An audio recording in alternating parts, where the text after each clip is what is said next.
भारत के इतिहास में कुछ ऐसे केसेस हुए हैं जिन्होंने पूरे देश को, पूरे सिस्टम को हिलाकर रख दिया था। आज बात करेंगे एक ऐसे ही केस की, दिल्ली का कुख्यात BMW hit and run case. एक ऐसी कहानी जिसने न्याय, ताकत और सच्चाई इन सब पर बहुत बड़े सवाल खड़े कर दिए। सोचिए, दिल्ली की एकदम सर्द रात, जनवरी का महीना, सुबह के करीब 4 बज रहे थे।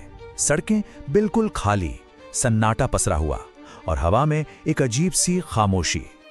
और तभी उस खामोशी को चीरती हुई एक तेज रोशनी दिखाई देती है। एक कार जो इतनी तेज रफ्तार से आ रही थी कि ऐसा लग रहा था मानो सड़क पर दौड़ नहीं बल्कि उड़ रही हो। और फिर बस एक पल में सब कुछ बदल गया। एक जोरदार धमाका हुआ, एक ऐसी दिल दहला देने वाली आवाज जिसने उस रात की शांति को हमेशा हमेशा के लिए खत्म कर दिया। तो एक भयानक रात। आइए इस कहानी की परतों को खोलते हैं और देखते हैं कि उस रात दिल्ली की लोधी रोड पर आखिर हुआ क्या था।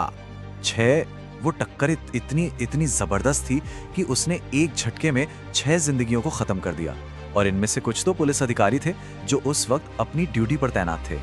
लेकिन जानते हैं, इस घटना को जो चीज और भी ज्यादा दर्दनाक बनाती है वो क्या है?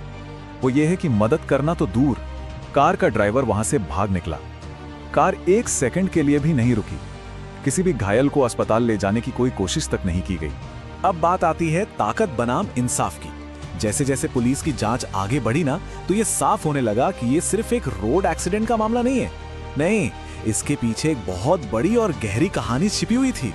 जांच शुरू होने के कुछ ही घंटों में पुलिस एक नाम तक पहुंच गई। नाम था संजीव नंदा, एक बहुत ही अमीर और बेहद ताकतवर परिवार का बेटा। और बस यहीं से इस केस ने एक बिल्कुल नया मोड़ ले लिया। अब ये मामला सिर्फ एक हिट एंड रन का नहीं रह गया था, बल्कि ये ताकत और इंसाफ के बीच की सीधी सीधी जंग बन चुका था। तो देखिए, इस मामले के 2 हिस्से थे। एक तरफ था वो भयानक हादसा जिसमें 6 लोगों की जान चली गई, और दूसरी तरफ उस हादसे पर पर्दा डालने की एक सोची समझी साजिश। मतलब सबूत मिटाने के लिए कार को छिपा दिया गया, उसे धोकर बिल्कुल साफ कर दिया गया। तो अदालत में जंग। पुलिस ने तो अपनी तरफ से जांच पूरी कर ली, लेकिन असली लड़ाई, असली चुनौती तो अब शुरू होने वाली थी अदालत के अंदर। लेकिन जैसे ये मुकदमा कोर्ट में पहुंचा, एक बहुत ही अजीब चीज होने लगी। इस केस के जो सबसे जरूरी गवाह थे वो एक एक करके अपने बयानों से मुकरने लगे, पलट गए। तो सवाल ये था कि आखिर ऐसा हो क्यों रहा था? और बस इसी बात पर पूरे देश में एक बहस छिड़ गई। क्या गवाहों को डराया धमकाया जा रहा था? क्या उन पर किसी तरह का कोई दबाव था? या फिर क्या पैसों के दम पर सच को खरीदने की कोशिश हो रही थी?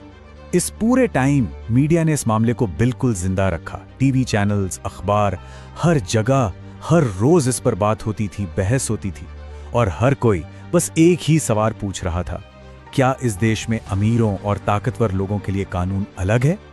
फैसला और विरासत। सालों तक चली ये कानूनी लड़ाई, मीडिया का लगातार दबाव और जनता के गुस्से के बाद आखिरकार वो दिन आया जब इस मामले पर फैसला आना था। तो क्या हुआ आखिर? देखिए, ये लड़ाई वाकई बहुत लंबी और मुश्किल थी। कई साल गुजर गए, लेकिन मीडिया और पब्लिक प्रेशर की वजह से यह मामला कभी ठंडा नहीं पड़ा, और आखिरकार अदालत ने संजीव नंदा को दोषी करार दिया। संजीव नंदा दोषी तो साबित हो गया, ये एक बड़ी बात थी। लेकिन जब सजा सुनाई गई तो बहुत से लोगों को बहुत निराशा हुई। उनका मानना था कि 6 लोगों की जान लेने की सजा इतनी कम नहीं हो सकती। इंसाफ अधूरा रह गया। पता है, ये केस एक तरह से हमारे समाज और हमारे सिस्टम के लिए एक आईना बन गया। एक तरफ इसने ये दिखाया कि कैसे पैसे और ताकत के दम पर न्याय को झुकाने की कोशिश की जाती है, लेकिन दूसरी तरफ इसने ये भी साबित किया कि अगर जनता जागरूक हो और मीडिया अपनी जिम्मेदारी सही से निभाए तो बदलाव लाया जा सकता है। तो मामला तो खत्म हो गया, लेकिन अपने पीछे एक बहुत बड़ा सवाल छोड़ गया। सवाल ये कि असली न्याय मिलता कहाँ है? क्या वो सिर्फ अदालत के फैसलों में मिलता है, या फिर समाज की आवाज में भी उसकी एक जगह है? सोचने वाली बात है।